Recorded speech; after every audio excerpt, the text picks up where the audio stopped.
ఇకపోతే విషయాలకు వస్తే, టర్మ్స్లోకి వస్తే, ప్రభుత్వం వారికి ఇచ్చింది 4 విషయాలని. ఒకటి పీజీసీఐఎల్, అంటే నార్త్ నుంచి సౌత్కి విద్యుత్తును తీసుకొచ్చే లైన్. ఆ లైన్లో మేము దాన్ని కొనుగోలు చేసినాం, ట్రాన్స్మిషన్ హక్కుల్ని. దానివల్ల ఏదో ముందే పే చేయడం వల్ల వాళ్ళకి మనకేదో నష్టం కలిగింది, అది ఏం అవసరం వచ్చిందని ఒక విషయం. రెండవది, ఛత్తీస్గఢ్తో చేసుకున్న ఒప్పందం వల్ల అక్కడ కూడా ప్రభుత్వ ఖజానాకి ఏదో నష్టం వాటిల్లింది, దాని మీద విచారణ చేయాలి. ఏదో నిబంధనలు ఉల్లంఘించి జరిగినట్టుగా ఇవి 2. మూడవది, భద్రాద్రి పవర్ ప్లాంట్ విషయంలో ఏదో సూపర్ క్రిటికల్ టెక్నాలజీ వాడాల్సి ఉండే సబ్ క్రిటికల్ టెక్నాలజీ వాడినరు, దానివల్ల కూడా ఏదో నష్టం జరిగింది. పైగా అది నామినేషన్ పద్ధతుల్లో బిహెచ్ఎల్కి ఇచ్చిండ్రు, ఇది కూడా నిబంధనలకు విరుద్ధమైన విషయం. దానివల్ల ఏదో పొల్యూషన్కి నష్టం జరుగుతుంది, మొత్తం ఈ దేశమంతా చీకటైపోతుంది, దీనిపైన విచారణ చేయండి. నాలుగవది, నల్గొండ జిల్లా దామర్చర్లో పెట్టిన Yadadri UMPP ultra mega power plant, భారతదేశంలోనే ప్రభుత్వ రంగంలో మొట్టమొదటిసారిగా నిర్మించదలబెట్టిన 4000 మెగావాట్ల విద్యుత్ ప్రాజెక్టు విషయంలో అది అక్కడెక్కడికో తీసుకుపోయి పెట్టినరు. దానివల్ల బొగ్గు తీసుకుపోవడానికి దూరం అవుతుంది, దానివల్ల అదనపు భారం పడుతుంది, దీనివల్ల కూడా ప్రభుత్వ ఖజానాకు నష్టం జరిగింది, జెన్కోకి నష్టం జరుగుతుంది. కాబట్టి వీటిపైన విచారణ చేయండి అని చెప్పి వారికి ఇచ్చారు. ఈ 4 విషయాలకు సంబంధించి అసలు ఈ విచారణ కమిషనే ఒక అసంబద్ధమైంది.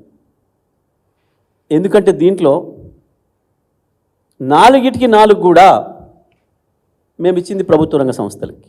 పీజీసీఎల్ లైన్ బుక్ చేసుకోవడానికి, ఛత్తీస్గఢ్తో విద్యుత్ ఒప్పందం చేసుకోవడానికి రెండిటికి లింక్ ఉంది, అవినాభావ సంబంధం ఉంది. అప్పటి వరకు భారతదేశంలో దక్షిణాదికి ఉత్తరాదికి విద్యుత్ సరఫరాకి అవకాశం లేదు, లైన్స్ లేవు. ఉత్తరాదిలో కొంత విద్యుత్ ఉత్పత్తి ఉన్నా అది మనం తెచ్చుకోవడానికి అవకాశం లేదు. లేక దక్షిణాదిలో ఉన్న 4 రాష్ట్రాలు తర్వాత విడిపోయిన తర్వాత మనం 5 రాష్ట్రాలకు కూడా తీవ్రమైన విద్యుత్ సంక్షోభాలు ఉన్నాయి. రాష్ట్రం ఏర్పడిన నాటికి మన పరిస్థితి ఏందో మనందరూ కూడా తెలుసు, మీ అందరూ కూడా దాంట్లో అనుభవం ఉన్నవాళ్ళు, బాధితులు, విద్యుత్ బాధితులు మనమందరం, తెలంగాణ ప్రజలందరం కూడా.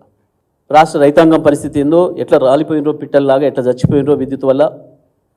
పరిశ్రమలు మొత్తం బయటికి తరలిపోయి పారిశ్రామికవేత్తలు ఎట్లా ధర్నాలు చేయాల్సిన దుస్థితి, దానివల్ల నిరుద్యోగం ఎట్లా పెరిగిపోయిందో, ఒకవైపు వ్యవసాయ రంగంలో నిరుద్యోగం, మరొక వైపు పారిశ్రామిక రంగంలో నిరుద్యోగం ఎట్లా పెరిగిపోయిందో మనకు తెలుసు. మంచినీళ్ళకు కూడా ఇబ్బందులు పడ్డాం, చచ్చిపోతే శవాల్ని పారేసి స్నానాలు చేయడానికి ఇబ్బంది పడ్డాం. వాస్తవానికి పట్టణాలు నగరాలలో ఆనాటి జనరేటర్లు సృష్టించిన పొగకు మించి భద్రాద్రి పవర్ ప్లాంట్లో ఉత్పత్తి అయ్యే కరెంటు వల్ల వచ్చే పొగ వల్ల నష్టం లేదు. గన్ని లక్షల జనరేటర్లు ఉత్పత్తి చేసిన పొగతోని ఉక్కిరిబిక్కిరైనాం. ఒక షాపులకు పోతే షాపింగ్ చేయడానికి ఒకవైపు దాని చప్పుడుతోని పొల్యూషను, జనరేటర్ చప్పుడుతోని పొల్యూషన్, ఇంకొక వైపు దాని వాసనతోని, దాని నుంచి వచ్చిన ఎమిషన్స్తోని కోట్లాది మంది ప్రజలు ఇబ్బంది పడ్డాం. ఇదేది సోయి లేకుండా అటువంటి పరిస్థితులలో మొదటిసారిగా లైన్ వస్తుంది ఉత్తర భారతదేశం నుంచి దక్షిణ భారతదేశానికి, డిచ్పల్లి వార్ద. దాన్ని ఎవరు వీలైతే వాళ్ళు ముందు దాన్ని బుక్ చేసుకోవాల్సిన అవసరం ఉంటుంది. ఆ లైన్ బుక్ చేసుకోవాలంటే తప్పకుండా ఆ ఉత్తరాదిలో ఉన్న పవర్ ప్లాంట్ నుంచి ఏదో ఒక ప్లాంట్ నుంచి మనకు ఒప్పందం ఉండాలి, ఉంటేనే ఆ లైన్లో మనకు హక్కులు ఇస్తారు కొనుక్కోవడానికి. ఇది ప్రాథమికమైన సూత్రం. పీజీసీఎల్ అనేది ప్రభుత్వ రంగ సంస్థ, కేంద్ర ప్రభుత్వ రంగ సంస్థ. మేము ఇంకెక్కడో ప్రైవేట్ వాళ్ళ కాడ తీసుకోవచ్చు, కానీ ఎక్కడ ప్రైవేట్ వాళ్ళ దగ్గర తీసుకున్నా అది ఎక్కడైనా పొరపాటు అనుమానాలు కూడా వచ్చే అవకాశం ఉంటుంది. ఛత్తీస్గఢ్ ప్రభుత్వం నుంచే తీసుకుంటే ప్రభుత్వం నుంచి ప్రభుత్వానికి ఎక్కడ కూడా ఇబ్బంది లేదు. అయినా ధర నిర్ణయించేది ఈఆర్సీలు, మనకి అభ్యంతరం లేదు. పాలసీగా మనం కనుక చెప్పేస్తే ఆ డిస్ట్రిబ్యూటరీ సంస్థలు అక్కడ కానీ ఇక్కడ కానీ వాళ్ళు మాట్లాడుకొని మిగతా విషయాలు వాళ్ళు పూర్తి చేసుకుంటారు. పాలసీగా మనం నిర్ణయించడం మన బాధ్యత అని చెప్పి ఆనాటి ఛత్తీస్గఢ్ ముఖ్యమంత్రి రమణ్ సింగ్ గారికి కేసీఆర్ గారు మాట్లాడి ఇట్లా పరిస్థితి ఉంది సార్, ఇట్లా మాకు ఇబ్బంది ఉంది, చీకట్లో ఉన్నాం మేము, మా రైతులు చచ్చిపోతున్నారు, పరిశ్రమలు దెబ్బతింటున్నాయి, మాకు అవసరం ఉంది విద్యుత్తు, మీ దగ్గర మిగులు విద్యుత్ ఉంది కదా మాకు ఇవ్వండి అంటే తప్పకుండా రండి అని చెప్పి వారు ఆహ్వానించారు. కేసీఆర్ గారు వెళ్ళిండ్రు. ఆ రోజు రమణ్ సింగ్ గారు ఇంకొక మాట కూడా చెప్పారు. ఛత్తీస్గఢ్ ప్రభుత్వం నుంచి కూడా ఒక ప్రకటన వచ్చింది.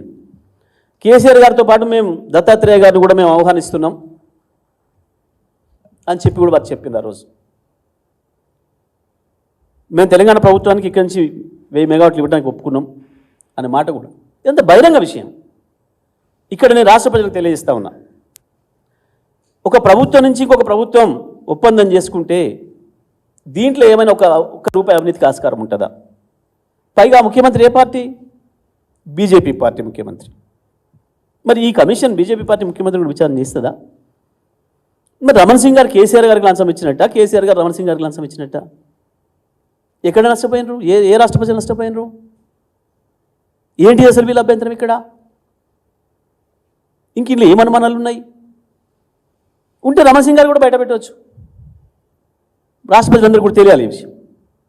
నోరు నెత్త పెట్టుకొని తనకి ఇష్టమైన మీడియాలు ఉన్నాయి కాబట్టి, కేసీఆర్ మీద ఈర్ష్యతోని శత్రుత్వంతో ఉన్న కొన్ని మీడియాలు ఉన్నాయి కాబట్టి ఇష్టం వచ్చినట్టు కాకిగోళ చేసి కేసీఆర్ గారిని బదనాం చేద్దాం. తెలంగాణలో భారతదేశంలో ఎవరు సాధించిన అద్భుతమైన విజయాన్ని సాధించింది కాబట్టి కేసీఆర్ గారు విద్యుత్ రంగంలో. ఎందుకంటే ఇవాళకి కూడా కాంగ్రెస్ బీజేపీ పాలిత రాష్ట్రాల్లో ఎక్కడ కూడా 24 గంటలు రైతాంగానికి విద్యుత్తునిస్తున్న రాష్ట్రం లేదు. ఆ విజయాన్ని 6 ఏళ్లకేనే సాధించిన అద్భుతమైన పరిపాలకుడు విజనరీగా కేసీఆర్ గారు మాత్రమే నిలబడ్డారు. దేశవ్యాప్తంగా ప్రపంచవ్యాప్తంగా కేసీఆర్ గారికి వచ్చిన కీర్తి ప్రతిష్టలను దెబ్బతీయడానికి ఒక దుర్మార్గమైన ఆలోచన చేసి వాళ్ళు చేసిన ఆరోపణలని నిజమని చెప్పించడం కొరకు కుట్రపూరితంగా చేసిన ప్రయత్నమే ఈ కమిషన్ అనే విషయం స్పష్టంగా కనబడుతుంది.